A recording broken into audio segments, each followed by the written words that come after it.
नमस्कार दोस्तों, मेरा नाम है जितेंद्र सिंह और इस चैनल पे मैं आपके लिए लाता रहता हूँ कुछ दिल दहला देने वाली रहस्यमय भूतिया कहानियाँ।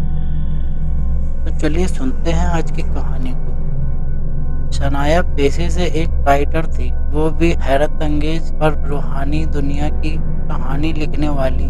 शनाया की माँ तो उसके बचपन में ही भगवान को प्यारी हो गई थी और उसके पिता हाल ही में एक दुर्घटना में मौत के आगोश में चले गए थे। उसके पिता ने हॉस्पिटल में शनाया से कहा था कि वो कभी भी उनके फार्म हाउस रोज विला पर नहीं जाएगी और उसके बाद वो इस दुनिया से अलविदा हो गए। आप और हम जानते हैं कि एक लेखक जिस तरह की रचना करता है उसका मन और मानसिकता उस रचना का आदी हो जाता है, यानी कि रूहानी दुनिया के बारे में लिखने वाले के अंदर से डर पूरी तरह निकल जाता है, रत्ती भर का भी डर नहीं रहता।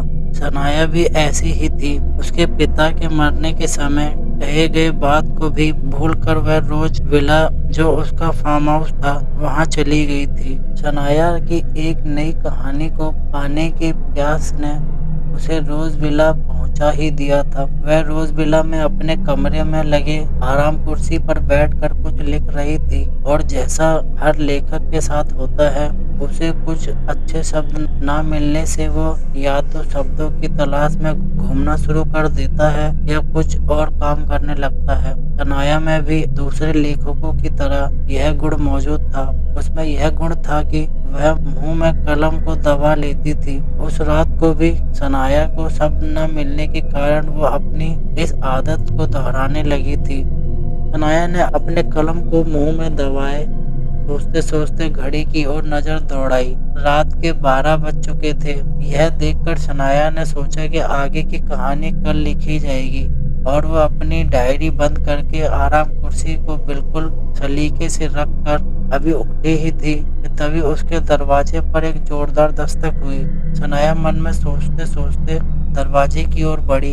इतनी रात गए, आखिर कौन हो सकता है? परंतु जब उसने दरवाजा खोला तो वहां पर कोई नहीं था। शनाया हैरानी के साथ मुस्कुराते हुए कि शायद यह उसका वहम हो, दरवाजे को लगाकर अपने कमरे में आकर अपना नाइट गाउन पहनने लगी। वह अभी अच्छे से नाइट गाउन का फीता बांध नहीं पाई थी कि उसके दरवाजे पर फिर से एक जोरदार दस्तक हुई, मानो किसी ने कसकर हथौड़ा मार दिया हो। शनाया यह आवाज सुनकर बड़ी तेजी से अपने नाइट गाउन को अच्छे से बांधते हुए दरवाजे की ओर भागी, पर उसके दरवाजा खोलते ही चारों ओर कोई ना था। बस केवल कोहरे का धुआं दूर दूर तक फैला हुआ था, जैसा कि बहुत ही ठंड में होता है। शनाया इस बार गुस्से से बड़बड़ाती हुई कि ना जाने लोगों को रात को भी चैन नहीं मिलता है, कि रात को भी ये लोग ना सोते और ना सोने देते। उसे ठंड लगने लगी थी, इसलिए वो कंबल ओढ़कर अपने बिस्तर पर आकर लेट गई। उसके लेटे 5 मिनट ही लगभग हुए होंगे कि उसके दरवाजे को हल्के से खुलने की आवाज आई। वह इस ओर ध्यान देना छोड़कर दूसरी ओर मुड़कर लेट गई और कुछ ही देर में उसे अनुभव हुआ कि कोई उसे अपनी ओर घूमने के लिए कह रहा हो। वह उस ओर घूम गई। घूमते ही उसने देखा कि एक सुंदर महिला उसके बिस्तर के बिल्कुल पास में खड़ी है और उसके साथ चलने का इशारा कर रही हो, और वह मंत्रमुग्ध से उसके पीछे चल दी। वे दोनों जाकर एक पुराने बूढ़े पीपल वाले कब्रिस्तान में जाकर ठहर गए। तब तक शनाया उस सम्मोहन से बाहर आ गई थी। सम्मोहन से बाहर आते ही उसने उस महिला को ढूंढना शुरू कर दिया जिसके साथ वो वहां तक आई थी।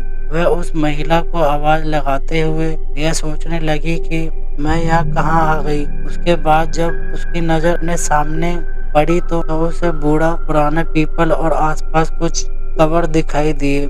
अब शनाया को यह सोचते देर न लगी कि वो पुराने बूढ़े पीपल वाले कब्रिस्तान में आ गई है, जिसके बारे में कभी उसके पापा ने बताया था। वह यह सब सोच ही रही थी कि उसे उस पीपल से एक कटा हुआ सर उसकी ओर आते हुए दिखाई दिया, जिसमें से अभी भी खून टपक रहा था। वह यह देखकर आश्चर्यचकित रह गई कि वो सर तो उसी महिला का था जिसके साथ वो वहां आई थी। वह यह सब सोच ही रही थी कि वो सर बिल्कुल उसके पास आकर बोलने लगा कि शनाया, जितना जल्दी हो सके तुम यहाँ से चले जाओ। साथ ही मुझको माफ कर देना कि मैं तुम्हें यहाँ तक लाई, क्योंकि मैं तुम्हारे पास जाना भी नहीं चाह रही थी, परंतु उसने मुझे मजबूर किया था। और उसके बाद वह सर कांपने लगा, कांपते कांपते जमीन पर गिर गया और उसमें से एक जोरदार विस्फोट हुआ और वो पूरी तरह से राख बनकर गायब हो गया। शनाया सोच ही रही थी कि यह क्या था कि तभी उसके सामने फिर से एक और कटा हुआ सर बिल्कुल हूबहू पहले की तरह से ही खून टपकता हुआ उस पीपल के पेड़ से निकला। इस सर को देखकर शनाया के आंखों से आंसू आ गए, क्योंकि ये सर किसी और का नहीं बल्कि उसके पापा का था। शनाया रोते हुए बस इतना ही कह पाई कि पापा आप यहाँ,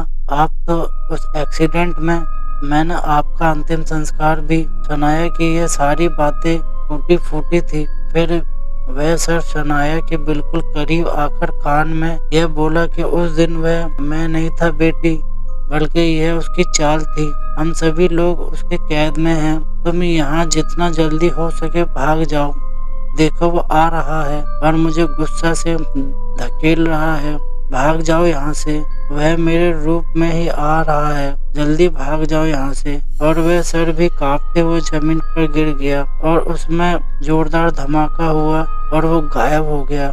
जैसा उसके पापा ने उससे कहा था वैसा ही वहाँ पर घटना घटी। फिर से एक सर उस पीपल के पेड़ से बाहर आया और वह शनाया से बोला कि शनाया मेरी बेटी, तुम आखिर आ ही गई, आओ मेरे पास आओ। शनाया ने उसे जब मना कर दिया तो वह सब पूरी तरह से उसके सामने आकर एक पूरे इंसानी रूप में बदल गया। उसका पूरा शरीर बड़ा ही भयानक दिख रहा था।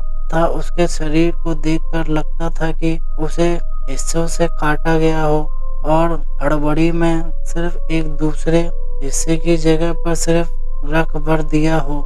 उस पर उसके शरीर से टपकता हुआ खून लगभग उसे और भी भयानक बना दिया था। शनाया उसके इस चेहरे को देखकर उसे और भी बर्दाश्त न कर पाई। उसके बाद वह बदहवासी नीचे गिर पड़ी। गिरते गिरते उसने देखा कि वो बूढ़ा पुराना पीपल और वो इंसान तेज हवा में कहीं गायब हो गए। जाते जाते हंसते हंसते उसने शनाया से कहा था, शनाया तुझसे मेरे पास आना ही है।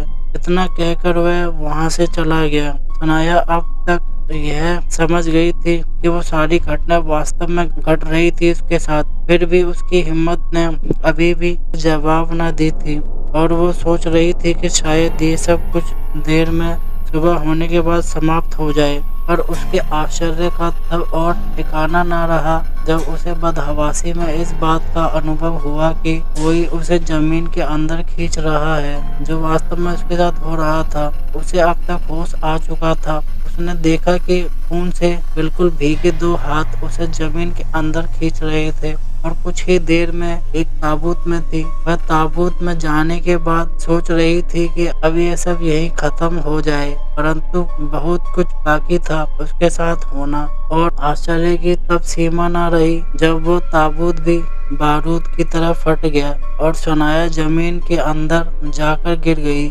जब उसे होश आया तो वह एक महल के दरवाजे के पास खड़ी थी। उसने जैसे ही दरवाजे को स्पर्श किया तो वह दरवाजा हिला और वह अंदर चली गई। वह दरवाजा इतना जोर से हिला था कि वह गिरते गिरते बची। जब वह अंदर पहुंची तो उसने किसी की फिर से हंसने की आवाज सुनी। साथ ही वह आवाज उसे पुकार रही थी। वो जैसे जैसे आगे बढ़ रही थी वह आवाज और तेज हो गई। अब वह उस आवाज के बिल्कुल सामने खड़ी थी। उसने देखा कि सामने एक अजीब से सिंहासन पर एक बहुत ही सुंदर युवक बैठा हुआ है। उस युवक ने शनाया की तरफ देखकर उसे कहा, आओ सानिया आ जाओ, मैंने ही तुम्हें बुलाया था, अभी तुमने मेरी ही आवाज सुनी थी। वह उस युवक को देखकर और यह सब सुनकर थोड़ी चकित हो गई थी। तभी उसने एक और आवाज सुना। शनाया बेटा आवाज की तरफ मुड़कर देखा तो वह थोड़ी खुश हो गई, क्योंकि यह आवाज पास में ही एक जंजीर से ऊपर बंधे शेर से आ रही थी। उसने देखा कि ये उसके पापा थे। पापा आप? हाँ बेटा, अब मैं जो बता रहा हूँ उसे ध्यान से सुनो। यह वही शैतान है जिसे तुमने उस पेड़ के पास देखा था। इसे मारना। इतना ही बोल पाए थे कि उस शैतान ने बड़े अनोखे अंदाज में उसे कहा कि अब बाप और बेटी की मीटिंग दोनों एंड हो गया हो तो ये नाचीज भी कुछ अर्ज करे हुजूर। सनाया उसका कुछ जवाब दे पाती तभी एक और खोपड़ी बोल उठी, तुम इसकी बातों में मत आना सनाया, हम सबको भी इसने ऐसे ही मार डाला था। कि तभी उस खोपड़ी को शायद कुछ चुभा और वो भरा उठा और वो टूट कर बिखर गया। उसके बाद उस शैतान ने उसे कहा कि ना जाने लोगों को दूसरों के काम में टांग अड़ाने में क्या मिलता है। चूचू की आवाज करते हुए उसने फिर से कहा, बेचारी मुफ्त में शहीद हो गई। I don't like disturbance you know. Okay just chill. ये तो होता ही रहता है। Shanaya my dear lovely lady, तुम मेरी बन जाओ तो मैं इन सबको छोड़ दूंगा और तुम इस पूरे ब्रह्मांड की मालकिन हो जाओगी। शनाया को एक आवाज सुनाई पड़ी, इसके झांसे में मत आना। सुनो, इसे मारने का एक ही उपाय है। जब तुम्हें ये गले लगाने को कहे तुम अपने नाखून को इसके गले में तलवार के चित्र की तरह गाड़ देना और इसके बाद इसके पीठ को कस कर खींचना।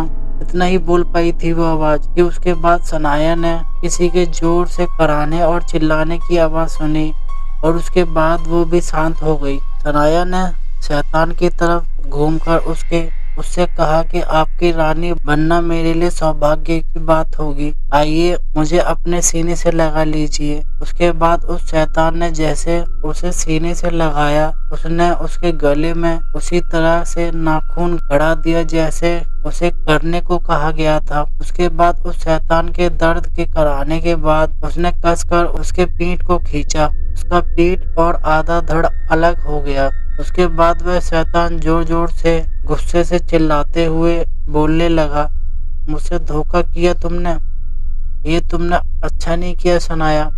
अब देख मैं क्या करता हूँ। और वह जोर जोर से हंसने लगा। हंसते हंसते एक छोटा सा आग का गोला बन गया। वहां से ऊपर उठकर सनाया के पापा की खोपड़ी के पास जाकर उसके अंदर घुस गया। देखते ही देखते हुए खोपड़ी जिंदा होकर पूरा जीता जागता इंसान बनकर जोर जोर से हंसते हुए बोला, अब बताओ सनाया डियर, अब क्या करोगी, मुझे कैसे मारोगी। हा हा हा हा। एनीवे मैं अब बताता हूँ अपनी मौत का राज। बताने का मन तो नहीं कर रहा पर तुम्हारे लिए कुछ भी।